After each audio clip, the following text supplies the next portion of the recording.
is KCAL News, Los Angeles.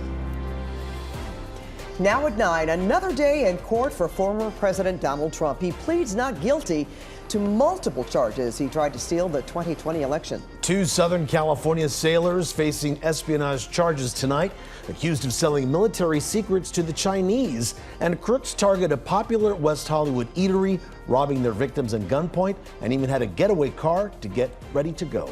And the wait is over for SoCal Swifties, because right now Taylor Swift is taking over SoFi for the first of her 6 SoCal concerts.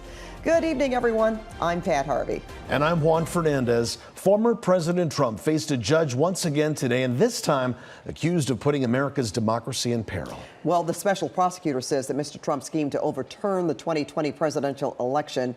It's the third time the former president has been in court to answer 2 criminal charges.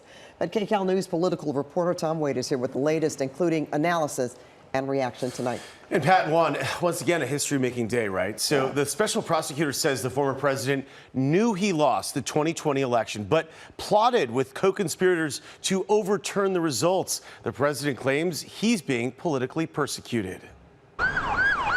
Former President Trump's motorcade weaving its way back to Reagan National Airport after he pleaded not guilty to another round of criminal charges.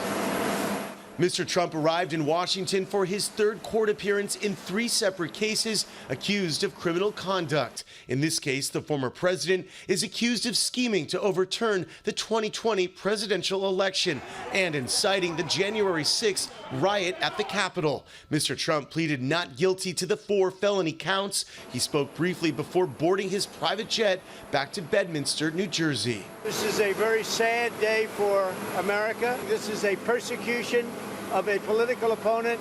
This was never supposed to happen in America. The hearing lasted about 30 minutes. The judge read Trump his rights and the charges against him, including conspiracy to defraud the United States and conspiracy to obstruct an official proceeding.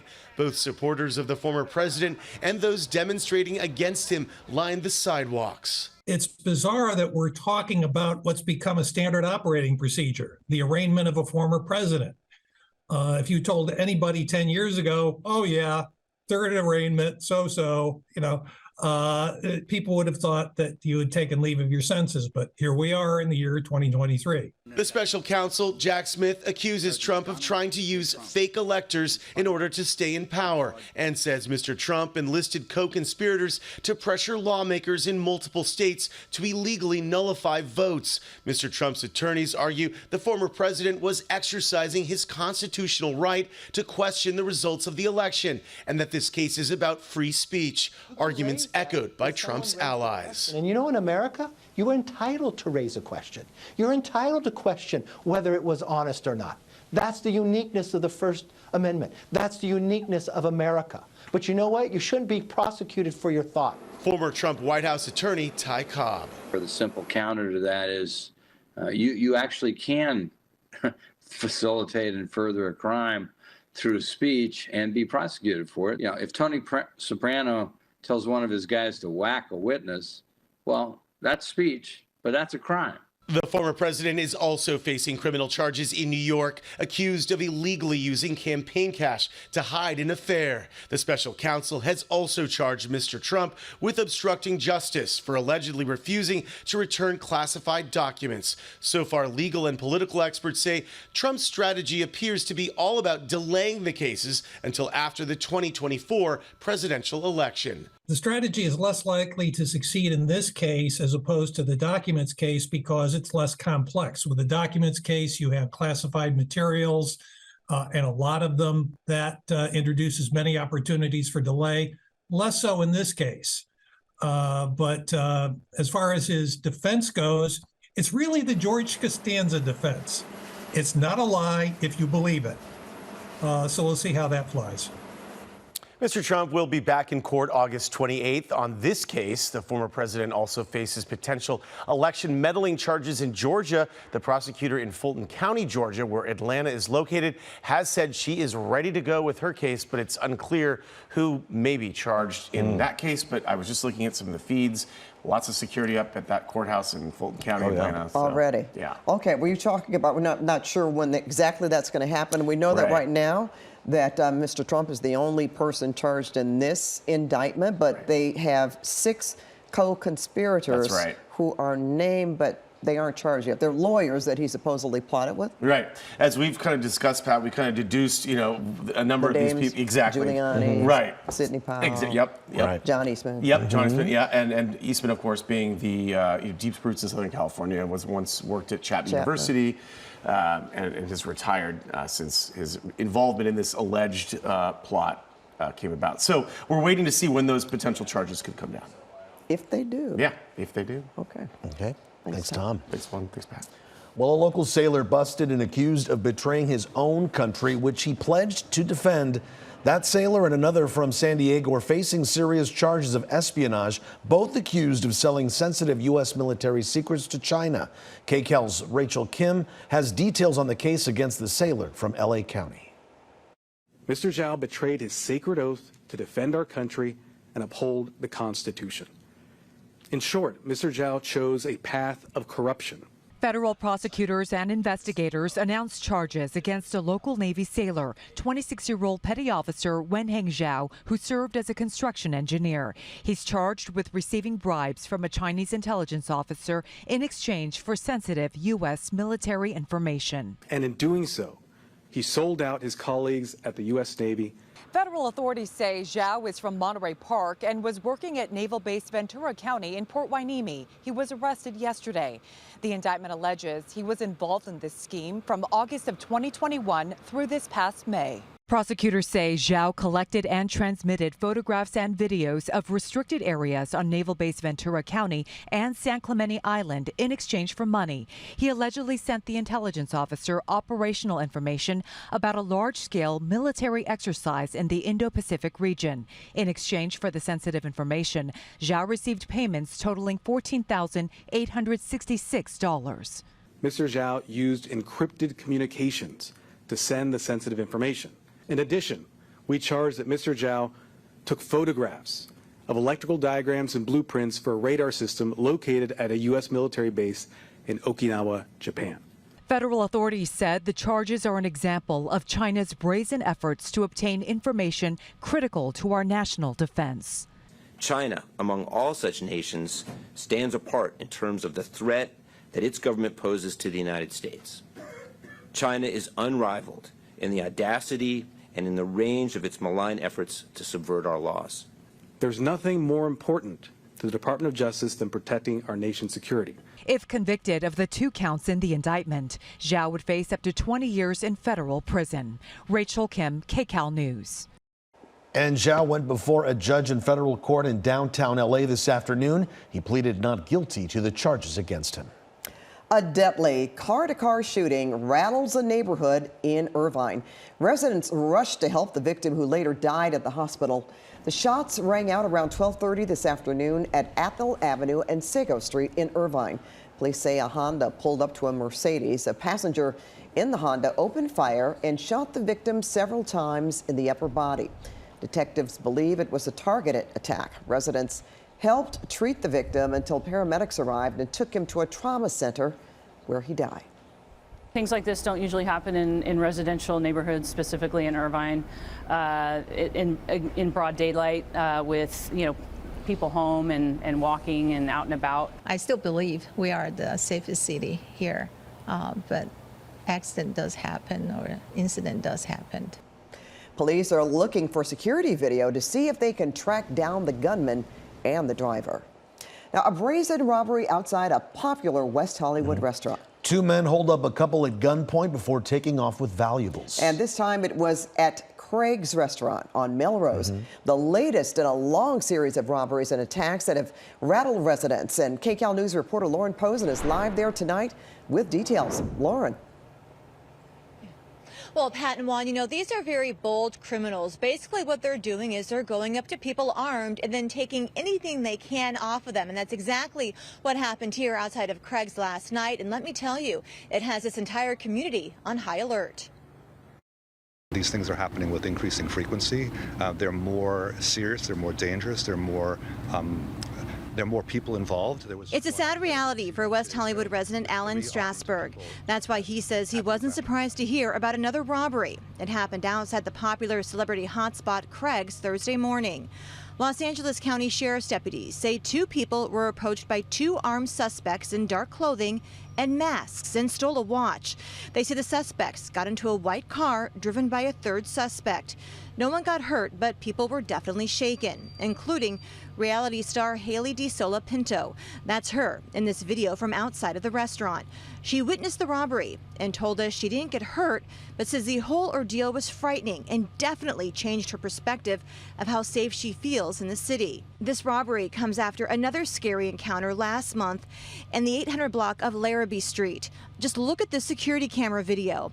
Investigators say the 3 suspects got out of a black SUV, pushed the victim against a fence, in their hands a handgun and rifle. Deputies say the suspects dug through the man's pockets, taking his cell phone and wallet before kicking him to the ground. It's another reason why Strasberg says he won't walk anywhere at night. I used to go for a passeggiato, an after-dinner walk every night through my neighborhood. I haven't done that in probably 2 years. I walk here, I come to the Abbey on Thursday nights to meet friends. I walked here, I'm probably going to take an Uber home because it will be close to dark, and I'm just not walking after dark. In March, deputies say a man approached a woman while she was at a bus bench on Santa Monica Boulevard, forced her into a nearby parking garage, and then sexually assaulted her. In April, 2 men were robbed with what appeared to be assault rifles behind La Boheme. That, combined with vandalism to break-ins, frustrated the owner so much he closed his popular restaurant for 1 day to talk with City Council about his safety concerns. And while the city has implemented unarmed safety ambassadors and rolled back on cutting the number of deputies on the streets, people living here say it's just not enough. We have a district attorney whose policies cause these things. We let people out of jail. We don't have bail. We have deprioritizing many crimes. When you deprioritize any crime, it all becomes deprioritized. And we checked the numbers tonight, and while crime is down about 19% compared to last year, that doesn't ease the frustrations of people living here or for those experiencing this crime. Now, if you have any information that can help investigators on any of those cases you just saw, go ahead and call the Los Angeles County Sheriff's Department. Reporting in West Hollywood, Lauren Posen, KCAL News. Lauren, thanks so much. A big water fight in Arizona tonight turning into an international incident.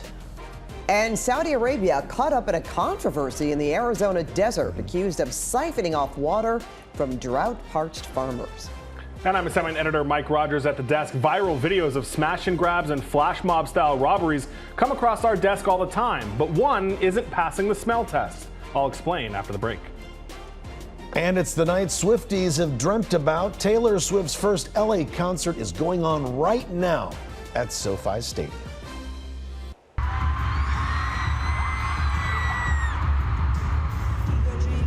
Well, tonight it's anything but a cruel summer at SoFi Stadium as Taylor Swift and her Swifties have descended on Inglewood. Fans are making their wildest dreams come true, coming from as far away as Mexico for the Eras Tour. KCAL News reporter Nicole Comstock live at SoFi Stadium tonight among the whole crowd as they shimmer and sing to Taylor Swift. Can we hear her? I think you can hear everybody screaming in the background here. The show is well underway here, and we have 5 more shows coming up over the next week. So if you're one of those people going to them and you want to know how crazy it's going to be getting in here, just take a look at this one smaller parking lot here. It's completely packed tonight. It's been packed for hours now. Lots of people talking about the merchandise lines out here as well. They were a lot more busy earlier in the day before the concert. Right here, this is the waiting area for all of the parents. It's been a very long day for them. Many were in traffic for hours getting their kids over here. And once all of the fans got to the lines there, they were long, but they did seem to be moving fairly quickly today under the sun. The energy is electric inside SoFi Stadium tonight as Taylor Swift fans get the surreal experience of singing along with their idol in person. I mean, it's the Eras Tour, so it's like all her past albums into one concert, which is really cool. And it's just really exciting to go after being a band for so long. Mariana and her friend Jade sat in traffic from Santa Ana to see the 12-time Grammy Award-winning artist in concert for their first time. Her music is just like, ugh, you get me. Like it's just so relatable. I like her songwriting. I think she's a really great songwriter. And I've always admired her, and I'm so happy to be here. Sophie and Samantha Goys did a combo of flying and driving from Mexico to be here for the first of 6 Taylor Swift shows at SoFi Stadium. And she's making history here with the most sold-out shows of any other artist. And these fans say they know why. There's no one like her in the industry right now who tells such truth in like so many different ways. It was a sea of glitter and sequins as the Swifties arrived to the fashion show in style, with the real MVPs by their sides, the Swiftie dads. Well, you've got to love Taylor Swift, that's for sure. Oh yeah. And then you've got to support everybody else that does in your family. Eric Breedlove funded the tickets and the flight to get his daughter Savannah here from Santa Rosa in Northern California. It's their 3rd Taylor Swift show together. The hotel, the rental cars, all that, yeah. But hours in the air and on the road is just time well spent for Taylor's fans. It took like 2.5 hours, and then from the shuttle to here, like 20 minutes, so almost 3 hours. Totally worth it though, right? Definitely. Of course it was worth it. But wait until you hear the price tag. Some people we spoke with earlier today tell us they spent between $700 and $1,100 per ticket getting inside the concert here, and that did not include the cost of the outfits, Pat. I can tell you some of these girls look like they were in professional stage outfits, and those do not come cheap. That's right. I could tell that. We're looking my at, goodness. you know, Juan and I, we love the Swifties dad shirt. Yeah. That one of the dads had on. I know. That's a good dad. That was arguably the best outfit of the night. Yeah. All right, thanks so much. Well, Swifties are in the middle of what seems to be a really great and loud concert. And Desmond Shaw is live overhead in KCAL monitoring the Swift frenzy around SoFi. Des, that is one of the best shots that you have right there. I know that's the Forum that's right across the street, but kind of take us through what you've seen, the parking lot issue. Anybody that's been to SoFi Stadium can get an idea of just how packed it is tonight. Oh, yeah, absolutely, Pat and Juan. Here, you know, what's really cool about SoFi, because it's kind of semi-open air, I can pan in here, and you can almost see the concert going on. Actually saw some people earlier with their cell phones out showing their white lights they sometimes do for some of the slower songs. But let's widen out and look at the sell-out parking lot. We had heard that the parking sold out long before anyone drove down here today, and that means a nightmare getting out of here when this concert is over and everyone trying to leave at the same time. So going to need to budget a lot of patience for that. If you took a rideshare service, a pro tip here, you're going to want to walk away from the stadium a quarter to a half a mile to save yourself a lot of time and a lot of money. So if you're coming here this weekend or through Tuesday for any of the shows, definitely take that pro tip in mind. Live in KCAL overhead, I'm Desmond Shaw. Pat and Juan, back to you in the studio. That's a great tip, Des. And you know, considering the amount of time that people have spent already, that little extra time to get out of there, it's well worth it, don't you think? Okay, and guess what? It is a perfect night for a Swiftie night out at SoFi. Especially for those Swiftie parents, Marquina, who are waiting for their kids to come out there. They're out in the outdoors. That's so great. Yeah. That's such a great parent thing to do. I don't think I would have done it. I would have, but you Well, can't. let's hope they appreciate it later. Yeah, but it wouldn't The make young sense to leave though. Oh, no, And because come how do back. you get so back, I see what they're doing. Yeah. Okay, Yeah. okay. All right, well, go parents. Good for you. and right, you've got great weather for it, so it's all working together. As we take a look at some of the current temperatures on the outside, we've got 60s in parts of Ventura County. Coastal numbers are in the 60s. Going inland a little bit here, we see some 70s. We've got 77 degrees for Rosamond. The folks in Lancaster are at 77, 76 in Palmdale. Downtown LA at a comfortable, mild, arguably perfect 70-degree temperature. We got lots of 60s and 70s right now in parts of Orange County. Parts of the IE in the 70s, 77 right now for the folks in San Bernardino. Believe it or not, those temperatures are just slightly cooler than 24 hours ago. Headed towards tomorrow, that story will change because the little blue H that you see there will move our way and change up our weather pattern. So right now, again, cooler than yesterday, and the humidity has not been an issue. Headed toward tomorrow, we're going to increase the temperatures ever so slightly. We'll do it again as we get into Saturday and Sunday, and some will even see that increase continuing on Monday. Bottom line, summertime heat is back into the forecast as this area of high pressure moves our way. That warming trend will peak as we get into Saturday, Sunday, and Monday. And then we've got more changes in the 7-day forecast. We'll talk about what you should expect as we head toward Tuesday and beyond, which includes moisture coming back into the forecast. Everything you need to know. I've got it detailed for you coming up in just a little bit. Back to you. All right, thanks, Marquita. And up next in sports, Chris Hayre has highlights from Anaheim, where Shohei Ohtani and the Angels were hosting the Seattle Mariners. With the Southwest in the middle of a decades-long mega drought, states are facing the biggest water crisis in generations. Well, earlier this year, we learned foreign-owned farms are draining the state's water supply. As CBS's Ben Tracy reports, officials are now working to cancel those controversial leases. This was your well. This was my well. And now you got nothing. Nothing but dust. Arizona cattle rancher Brad Mead says his well went dry. You can toss a rock in it and it's gone. Because of his neighbor's farm down the road. It's run by Fondamonte, owned by one of the largest dairy companies in Saudi Arabia. It grows alfalfa here to feed cattle back in the Middle East. It's illegal to grow it in Saudi Arabia because it uses so much water. So when you look out there and you see all that green, what do you think? I see money leaving America.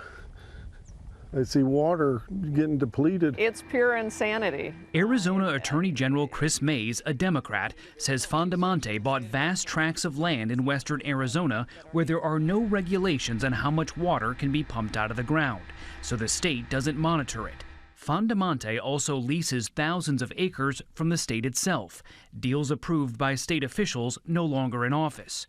Fondamonte pays nothing for the water itself. We cannot afford to give our water away, frankly, to anyone, let alone the Saudis, for free. As we talked, we saw a series of trucks hauling dried alfalfa off of one of the state-owned properties. So cows in Saudi Arabia are essentially drinking Arizona water. Correct. The scale of the problem is obvious from above. I mean, that is a lot of green down there. It's using millions upon millions of gallons of precious groundwater. Mays says Arizona's cities, including Phoenix, will need that water as they face potentially drastic cuts from the drought-ravaged Colorado River. Fondamonte declined our request for an interview. What it's doing is not illegal, but since our story first aired, the state revoked approval for 2 additional Fondamonte wells and is considering canceling some of its leases on state-owned land when they expire next year. It is a scandal that the state of Arizona allowed this to happen. It shouldn't be happening, and it needs to come to an end. Ben Tracy, Vicksburg, Arizona. Tonight, a mother in the middle of a 36-year nightmare is hoping a newly generated image of her son could bring momentum to his abduction case. Baby Juan was taken in August of 1987 when he was just 7 weeks old. He would be 36 now. His mother, Christina Torres, left him with a woman she trusted named Maria while she went on a job interview. Torres never saw or heard from Maria again. Since Torres didn't have a baby picture of Juan, forensic artists stepped in and used photos of family members to put together an image of what Juan may look like today. I want to tell my son I love him very much, that I will want to see him, and I want to hug him, and I want to know that he is alive out there. Well, investigators believe Juan may not even know he was abducted as a baby. The case is currently still open with the LAPD.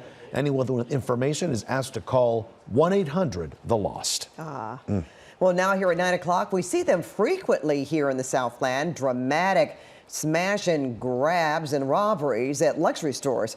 But a new video that has millions of views has taken on a life of its own. The robbery video is being shared by some to push a political point about LA. And Pat, it turns out the video is not what it seems. KCAL News assignment editor Mike Rogers has been digging into this for days now, and He joins us live from the desk with more. Mike? Yeah, Pat and Juan, we get these videos pretty frequently here at the desk because unfortunately these things do happen all the time. And we got this one yesterday and we immediately started looking into it. And the first thing we did is started making phone calls to the local police departments. Unfortunately, when we called them, nobody had any idea what we were talking about. Now we're going to show you a portion of the video here. It's only a couple of seconds long because we haven't been able to get a hold of the original owner, but you can see the chaos here. You see these people with bags in their hands running out the door. Well, we started trying to figure out exactly where that came from, so we started comparing the video. I went through the TikTok user that posted this video and found out he lived in the Bay Area. Now, I want to show you something here. This is, former Sheriff Villanueva also tweeted the video saying, "No, folks, this is not yesterday's Gucci. This is today's Louis Vuitton in LA." Any comments, progressive leaders? Gascon? ? And he tagged Mayor Karen Bass, Supervisor Janice Hahn, Holly Mitchell, Catherine Barger. So we started looking through this, and I want to show you a still image here because I went to the TikTok user's account, found out that he lives in the Bay Area, and I started looking at Louis Vuitton stores in the Bay Area. On the left is one here that you see from the social media video, and on the right is a Google satellite image from a store in Palo Alto. Now, we've confirmed that that's where this actually happened, and to further that point, I want to show you another still picture of one of the suspects here. You see that woman, she's got black clothing on, and she's holding several bags. Well, our station up in San Francisco, CBS Bay Area, did a story when this robbery happened in 2021, and these are the photos they got from the Palo Alto Police Department. You can see that same woman in the same clothes with the same bags in her hand. So as it turns out all along, this robbery actually happened in 2021 in Palo Alto, not in LA, as it was reported on this Twitter account and then retweeted by former Sheriff Villanueva. Now, I did reach out to former Sheriff Villanueva through his campaign channels because we don't have really another way to get a hold of him right now. I did not hear back from him. And in fact, right before this hit, those emails bounced back to me. So we're going to continue to try to get a hold of him to see if he's got any comment on this whole situation. And, you know, Pat and Juan, some people have said to me, well, you know, what does it matter? It actually did happen and it happens all the time. And that's true, but you know, facts matter. And it's important for us to make sure we show that when this video is purported to be in LA, it's actually not. And it's been seen over 9 million times on Twitter, guys. Wow. And that's what we're supposed to do as journalists. Absolutely. As news organizations. Good, Mike. Mike, thanks. Now to the forecast, cooler and drier here at home. For now, right? But KCAL meteorologist Marquita Brown tells us the heat will soon come back. The clock is ticking, literally. It's happening as I speak. The heat is settling in, and we will start to feel a little bit more of it as we get into tomorrow, then even more as we get into Saturday, and then more on Sunday. You get what I'm saying. It's going to happen as we get into the weekend. In fact, Saturday, Sunday, Monday could be some of the hottest days. As we look at what's going on right now for the folks in Long Beach, it's nice and pleasant there with the current temperature at 72 degrees and a northwest wind. Then we take it to Palmdale, where they are clear, slightly warmer. 76 degrees is where you are with winds out of the southwest at about 9 miles an hour. So your question probably is, why is the heat coming back? And it is because of this area of high pressure that was well to the east of us, but it's building back our way. And so the closer the high pressure gets, the heat starts to increase. And that is what we are going to see again as soon as tomorrow. In terms of the humidity, that is going to stay well to the south of us. So we are not getting heat and humidity. We are just going to get the heat. Now, as we get into tomorrow and look at some of the afternoon highs, really not bad, but these are going to be slightly up for some compared to what we saw today. We're looking at 89 degrees for the folks in Claremont by tomorrow afternoon, 97 for the folks in San Bernardino. We've got 94 in Chino, 87 in Fullerton. And as we get into our 7-day forecast, you can see that it doesn't stop there. LA and Orange County right back into the mid 90s as we get into Saturday. Sunday, we're at 92, 91 on Monday. And then you'll notice Tuesday and beyond, we're even cooler, and we're also going to increase the moisture. So we'll watch that for you. Perhaps we pick up that humidity, or we could see maybe some shower or isolated storm activity. We'll keep you posted there. For the valleys, looking at 97 degrees for you tomorrow, 103 as we get into Saturday, Sunday, 100. Then we get back into the low 90s, which will feel good as we get into the middle of next week, i.e. looking at triple-digit temperatures over the weekend. You're at 99 by Monday and 96 for Tuesday. It is going to be dry and beautiful for the beaches over the next few days. Friday, we're looking at 72. We're at 75 as we get into Saturday. Monday, we're at 73, and then we'll start to increase the marine layer again as we get into Tuesday, Wednesday, and Thursday. So lots going on in the 7-day forecast, but bottom line, as we get into the weekend, know that the heat is on its way back. Back to you. Markina, thanks so much. A high school in the San Fernando Valley sits in the middle of a forest. Well, not much forest land in the valley, but KCAL's Desmond Shaw found a historical grove of majestic coastal redwoods. In tonight's Look at This. Well, take a look at this school in the San Fernando Valley. This is Canoga Park High School, the home of the Hunters, and it's actually the oldest high school in the West San Fernando Valley, having first opened its doors in 1914. That first campus was just up the street at Canoga, where present-day Canoga Park Elementary School is, though. They started off with 3 teachers and 14 students. Back then it was known as Owensmouth High School, as this area had been known as Owensmouth, but the area and the high school both changed their name to Canoga Park in 1931. This campus used to have some pretty ornate neoclassical styled architectural buildings that lasted up until 1971. Sadly, they were damaged that year by the Somar earthquake and they had to be torn down. But the original assembly hall that was built at the height of the Great Depression is still here. So as we widen out, Canoga Park High School is basically at the very beginning of the Los Angeles River. Right here where Bell Creek meets the Arroyo Calabasas, that is the official beginning of the LA River. And I wanted to come check out this campus because they have redwood trees on this campus. They were first planted here north of the football field in 1936 on Arbor Day. 7 of them were planted that year, 7 more the following year, and then they grew to as many as 58 of them at their height. Now, sadly, when they channelized the creek here in the 1940s, they lost about half the grove. There's about 30 trees that still survive to this day, and I think the reason why they've been successful in living here is because they are right at the headwaters of a major water source, the LA River. They've tried to plant redwood trees at a lot of other places in Southern California, and it just has not worked out. The largest grove that does survive to this day is in Carbon Canyon Regional Park in Yorba Linda. We have looked at that before. Also in Limekiln Canyon, we've taken a look at. In Griffith Park, there's a couple that survive, but I don't know of any others that are on a high school campus. I just think that is so, so cool. If you go here north of the football field, you could study or eat lunch in the majesty and the shadows of these redwood trees. So, so cool, and best of luck to all the Hunters returning for the fall semester. Taking a look at this from KCAL, I'm Desmond Shaw.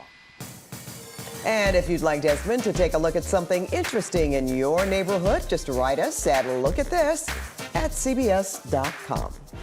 And still ahead here at 9, the deputy didn't think twice when he saw the runaway boat. He made a daring leap of faith at 40 miles an hour, and we'll see it all happen next at 9. Then frightening moments on several flights. A fiery blown tire causes an emergency evacuation on a Delta flight. And still ahead here at 9, getting ready to return to the moon and our coastline. The Navy already preparing for when the capsule splashes down in the ocean. Local news doesn't happen here. It happens here and all of the places you live. The same places we live. Los Angeles is our home. And it takes one of LA's largest news teams. Now with the most hours of news to cover local news in real time. Yeah, news happens here. And we have you covered here. KCAL News on KCAL and CBS Los Angeles. More local news. NASA's first capsule recovery test for its Artemis 2 mission to the moon was a success. The test was done off the coast of San Diego on Tuesday, and NASA says the team practiced how they will extract the 4 astronauts from their spacecraft after they land in the Pacific Ocean and recover the Orion crew module. Brian White from CBS San Diego has more.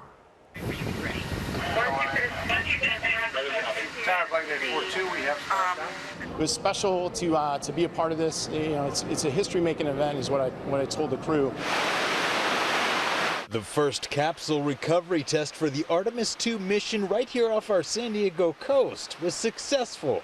And for the crews involved, it was special. There were a few moments there when they were making the countdown to capsule splashdown where you could really kind of feel how it would feel if Orion was coming back. We're getting our first look here at what's called the Crew Module Test Article, or nicknamed Vader. It has an internal cabin to simulate an actual space capsule with a crew inside of it.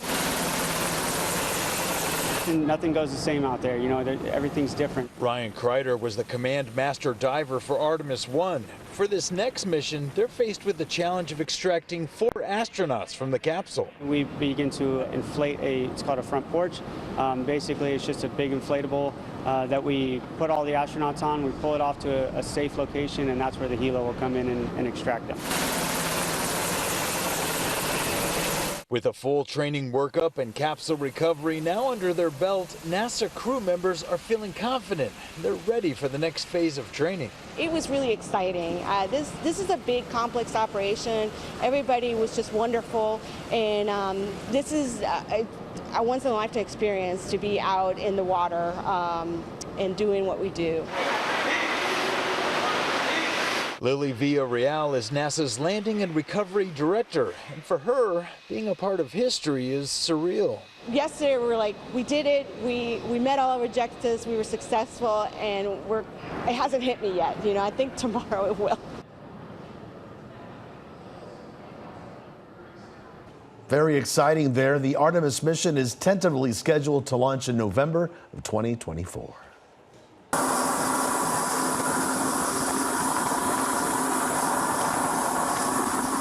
Intense video out of Florida. A sheriff's deputy leaps onto a moving runaway boat. Yeah, it was going more than 40 miles an hour. When the deputy made that leap of faith, once on board, he took the steering wheel and gained control. This all started when the driver of the boat somehow fell overboard while it was moving. He was saved by a good Samaritan. Didn't skip a beat. He did. He jumped and grabbed right onto it. Right, well, a deadly new controversy surrounding the new border buoys along Texas's Rio Grande River border. Tonight, an investigation into the 2 migrants who drowned trying to cross into Texas. That's next at 9. People living in West Hollywood are on high alert after a man is ambushed outside of a popular restaurant. Why some say crime is getting worse, even though the city says crime is actually going down. I knew I was going to get hit by water balloons. That politician never expected a little girl to have such perfect aim. Look at this. Ooh. And the video has gone viral. Metro officials today trying to assure people it is safe to ride on the system after a deadly fight on board a train in Hawthorne. One man stabbed to death, another shot, and now arrested. It all happened last night at the Crenshaw station near the 105 freeway. Deputies say the suspect tried to get away but was caught. Detectives say the 2 men got into a fight and the suspect began to repeatedly stab the victim. Then the victim pulled out a gun. The suspect was sent to the hospital for gunshot wounds. No word on the motive behind the fight. The names of the 2 men have not been released. A local sailor busted and accused of betraying his own country, which he pledged to defend. That sailor and another from San Diego are facing some serious charges of espionage, both accused of giving Chinese intelligence sensitive U.S. military information.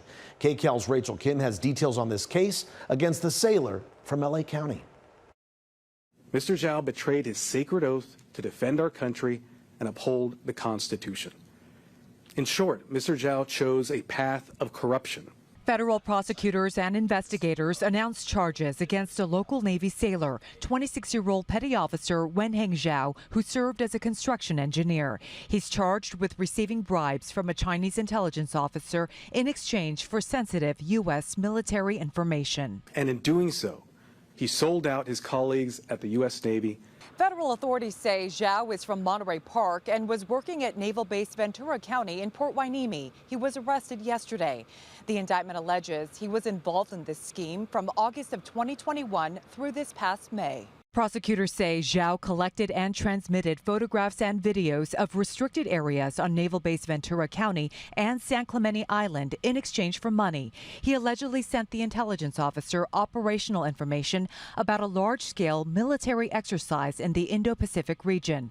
In exchange for the sensitive information, Zhao received payments totaling $14,866. Mr. Zhao used encrypted communications to send the sensitive information. In addition, we charge that Mr. Zhao took photographs of electrical diagrams and blueprints for a radar system located at a U.S. military base in Okinawa, Japan. Federal authorities said the charges are an example of China's brazen efforts to obtain information critical to our national defense. China, among all such nations, stands apart in terms of the threat that its government poses to the United States. China is unrivaled in the audacity and in the range of its malign efforts to subvert our laws. There's nothing more important to the Department of Justice than protecting our nation's security. If convicted of the 2 counts in the indictment, Zhao would face up to 20 years in federal prison. Rachel Kim, KCAL News. And Zhao went before a judge in federal court in downtown LA this afternoon. He pleaded not guilty to the charges against him. It's Taylor time. The moment has finally arrived for Swifties. The first of Taylor Swift's LA concerts is tonight, and SoFi is already packed with people. KCAL News reporter Jasmine Beal is there to show us all the excitement. Hey, Jasmine.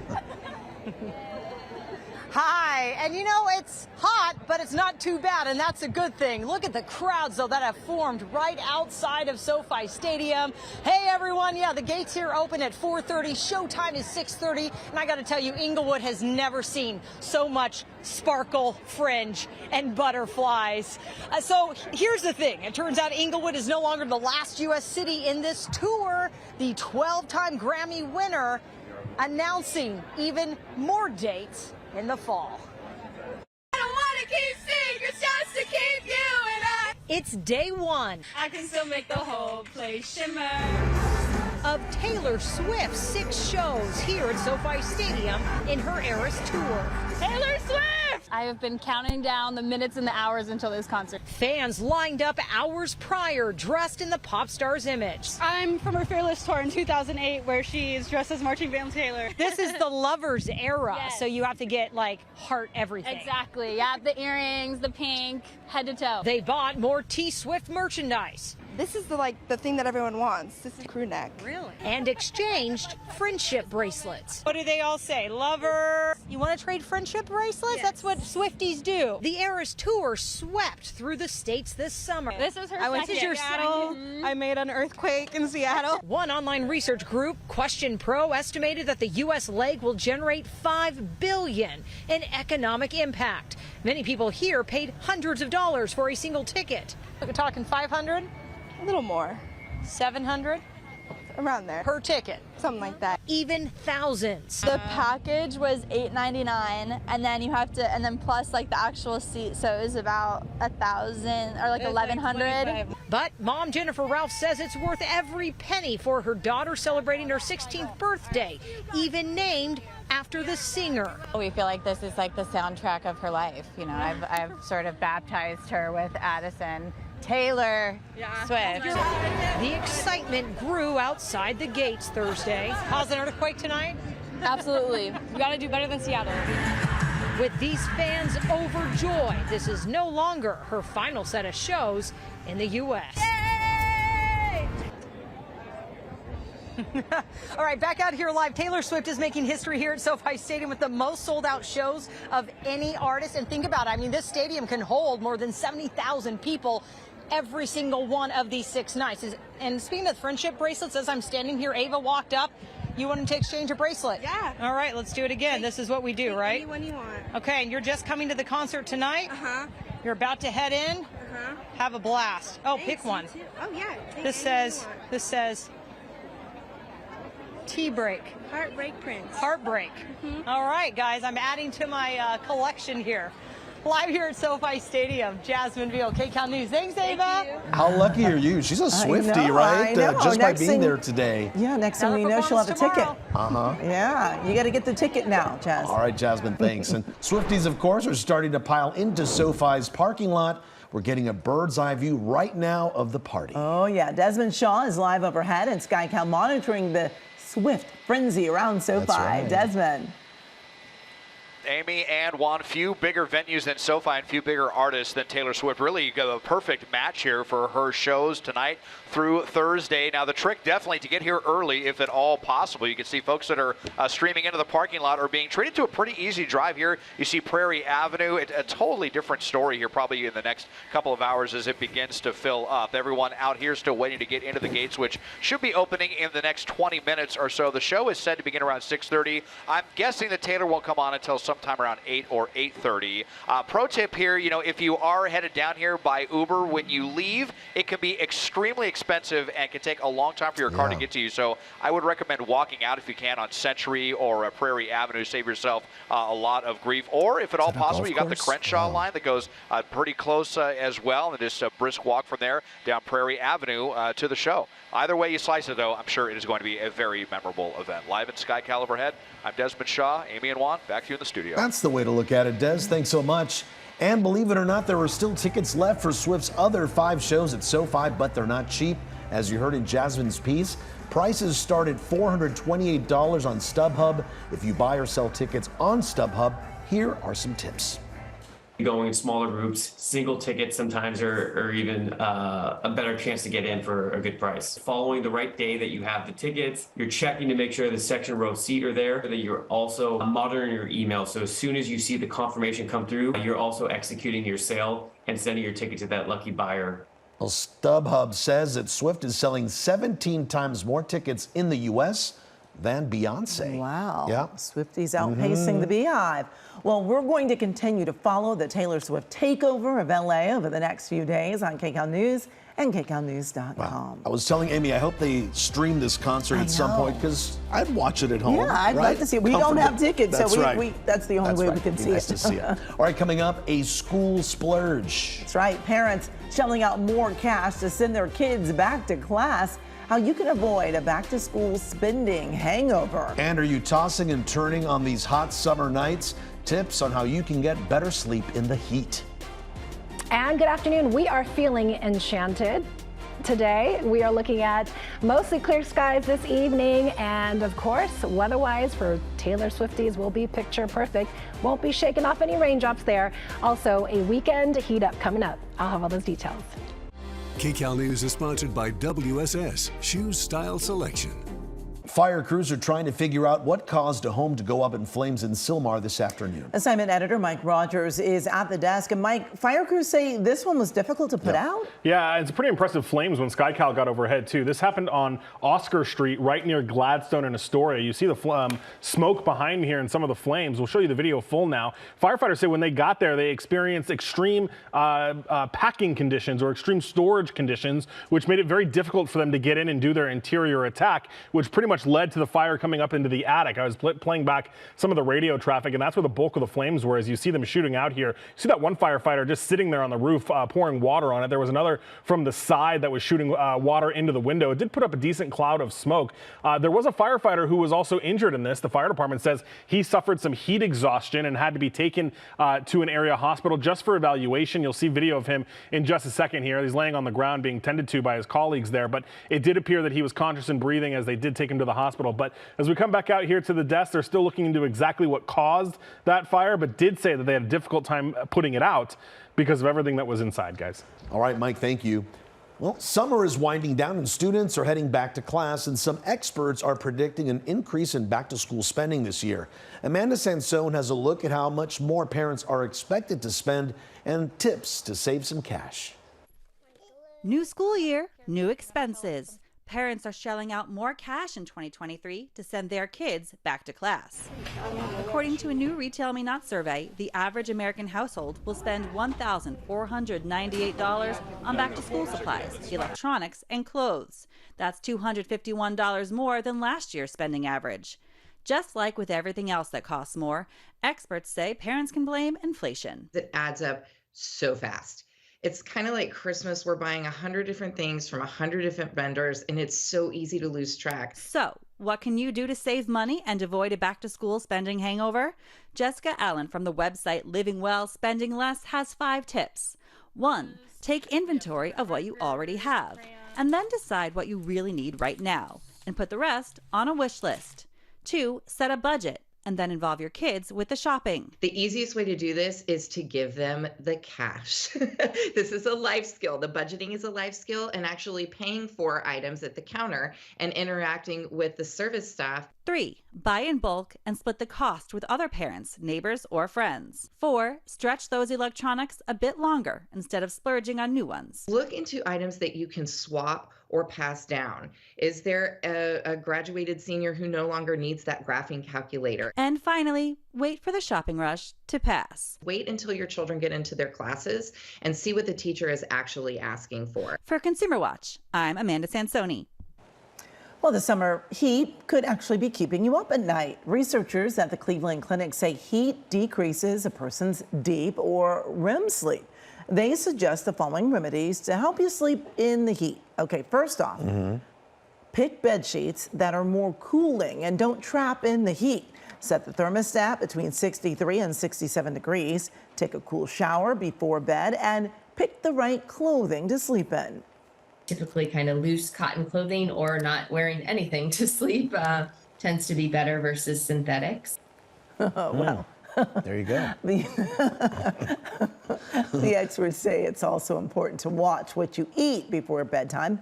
They warn foods high in sugar, carbs, and fat can potentially disrupt your sleep. Well, it has actually been cooling down pretty nicely at night, so that's good, Yeah, right? it was really nice last night, Mary. I noticed a big difference. Oh my God.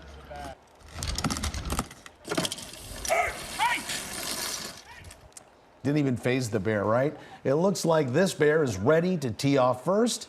She needs some putters. The bear was caught on camera dragging away someone's golf bag from a cart at a course in Vancouver, Canada. And you may think it was looking for food, but the bag's owner says no food was inside.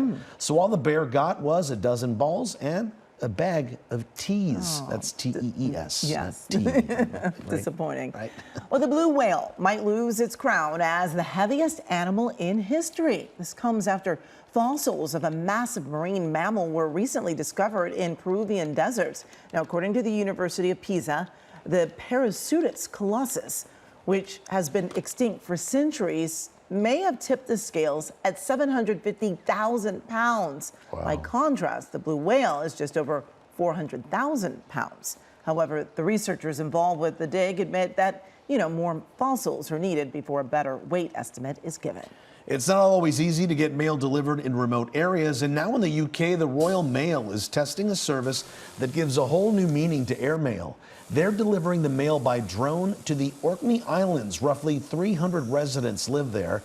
The area is not easily accessible with its rugged landscapes. The drone can deliver up to 13 pounds at a time. It's all about, what's the comparable service and how are they operating? Can we get close to that level or even beat that level while doing it with a very sustainable mode of transport as well? But this has got the potential to change the way we deliver that service and make it a little bit greener going forward. Mail delivery will use ferry services as a backup during periods of rough weather. The Royal Mail will decide whether to give the drone a stamp of approval after the tests are over, and that will take about 3 months. Now to breaking news here in San Fernando, where crews are battling a brush fire. Desmond Shaw live in KCAL with more for us. Desmond. Amy and Juan, we are on Bromont Avenue here, just to the west of the 210 on the border of San Fernando and Sylmar. This was reported as a structure fire, but it looks like this may have been an outdoor fire that began somewhere in this area here. As we widen out, you can see it actually chewed through a decent amount of brush right up here against the wash. Fortunately, it looks like LA City Fire able to get this one just about completely knocked down. Definitely got pretty close to some homes there. Let's zoom in on this home right here on Bromont, right up to the rear of the property, but it looks like it is extinguished. I'm sure LA City Fire will be busy out here mopping up all these hot spots to make sure that nothing reignites. Amy and Juan, back to you down in the studio. All right, Des, thanks so much. Coming up at 4:30, a cautionary tale. One mother's warning to others about how a water balloon fight landed her child in the emergency room. Plus, the rising cost of going out to eat is spoiling the dining experience for some. How one restaurant is bucking the trend. Well, there's new details this afternoon in this deadly plane crash in Riverside County. The crash happened early last month and killed everyone on board. The plane was coming from Las Vegas when it went down.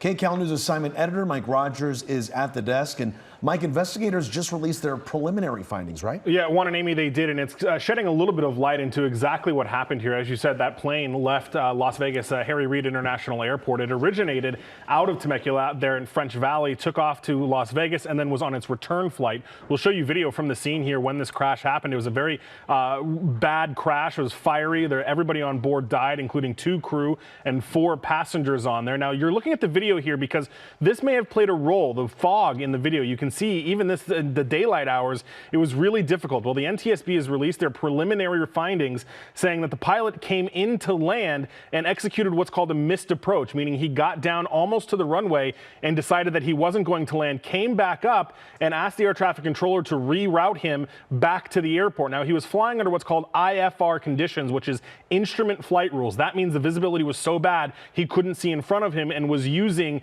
the instruments on the aircraft to be able to come in and land. That's all according to the NTSB report. The NTSB, as we come out to my computer, I'll show you part of the report here, says at 3:35 in the morning, the visibility was overcast with a ceiling at 300 feet. But at 4:11 a.m., the visibility had reduced to just half a mile and heavy fog there. So the report also says that the pilot crashed 800 feet short of the runway as he made that IFR approach. We'll have to wait for the full report as it comes out, but preliminarily it shows the weather deteriorated very quickly when that pilot was trying to land, guys. All right, thank you, Mike. Well, now at 4:30, one man is dead after another car-to-car shooting in the Southland. That victim was rushed to the hospital, and we've learned that he has just died. The shooting happened this afternoon in Irvine. KCAL Orange County reporter Michelle Geely has the latest.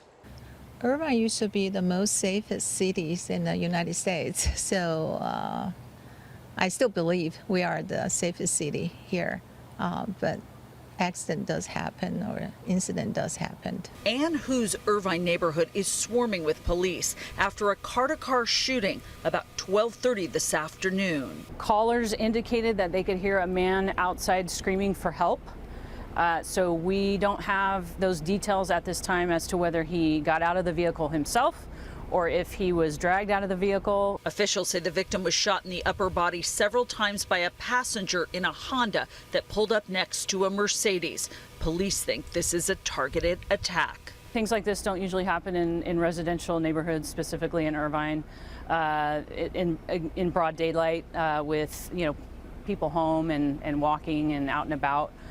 So although we don't have any specific details as to how this happened or why this happened, it appears this was not random. Sago Street and Athol Avenue are blocked off as crime scene investigators collect evidence.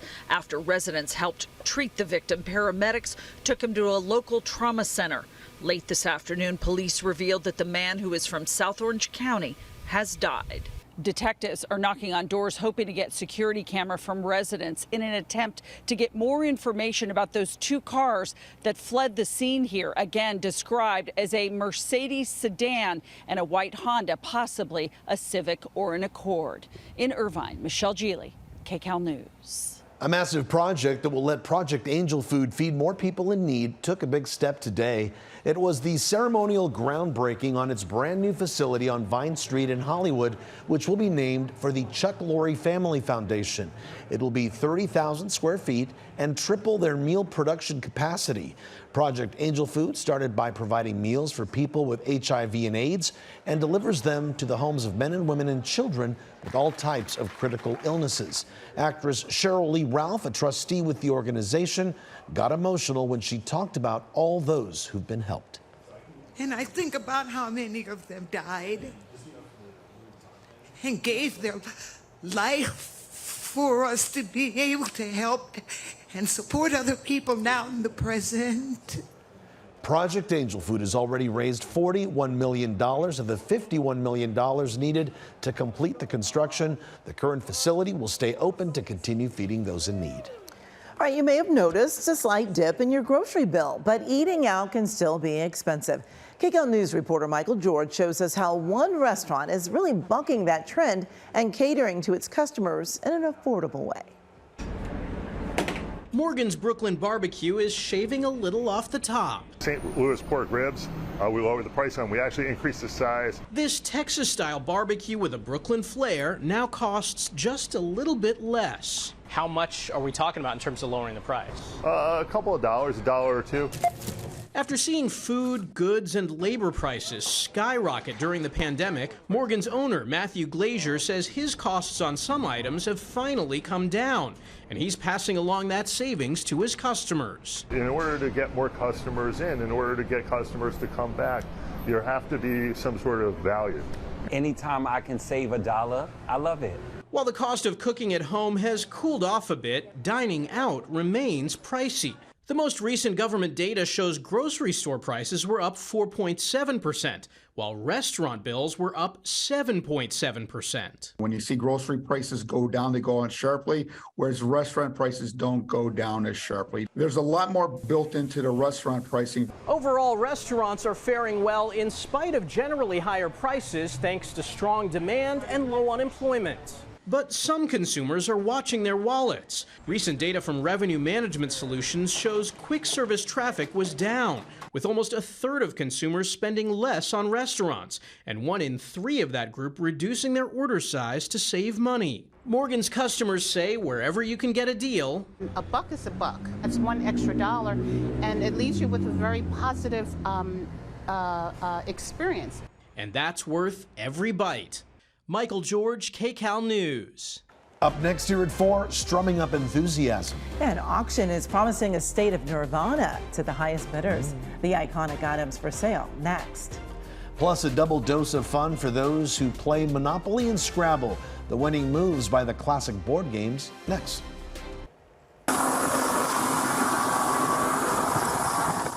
And 1, 2, 3, a Florida deputy jumps onto a runaway boat that was going more than 40 miles an hour. It happened after the man behind the wheel fell overboard. The deputy's body cam captured the dangerous moment. The deputies matched the boat's speed, and one of them hopped on and grabbed the wheel. Meantime, a Good Samaritan was able to rescue the boater who fell off. Wow, didn't miss a beat. Water balloons can be super fun on a hot summer day. If you search online to buy them, reusable water balloons are on the top of the list.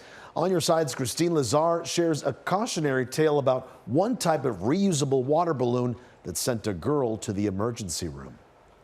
Reusable water balloons are relatively new and gaining popularity because unlike traditional water balloons that can only be used once, these are refillable and can be used over and over. They often are made of silicone and have a magnetic closure. According to this mother's viral Facebook post, Kelly Whitty of Ohio says her daughter was playing with the reusable water balloons while swimming. When the 8-year-old got out of the pool and dried off, Whitty says some of the magnets from the reusable water balloon closures were in the towel and her daughter inhaled them. When she went to a local ER, doctors did a surgical procedure on the girl to remove 6 small magnets from her nose that had attached to her septum.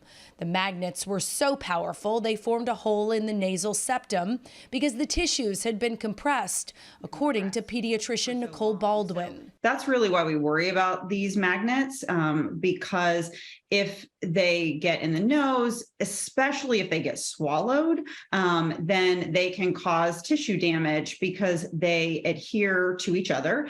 And imagine if they're in your intestines and 2 different parts of your intestines get stuck together and then don't come apart, and that tissue can be damaged. You can get perforation in your intestines.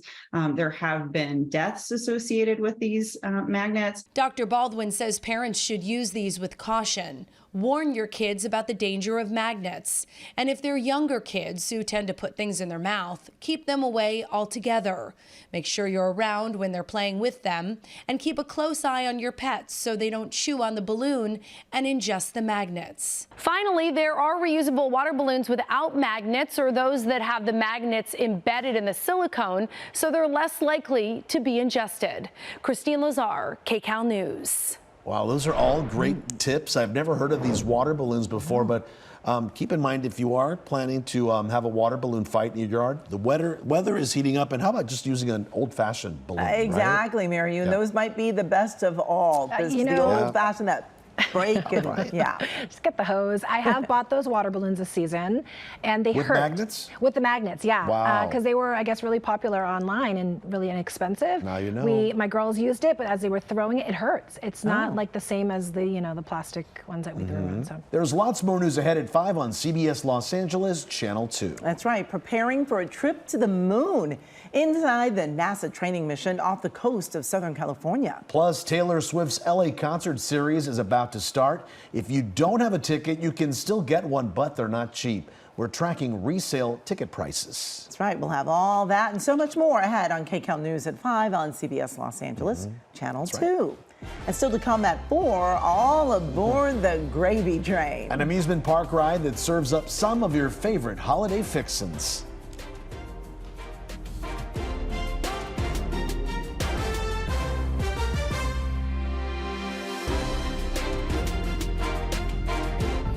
Is there something the KCAL News should investigate?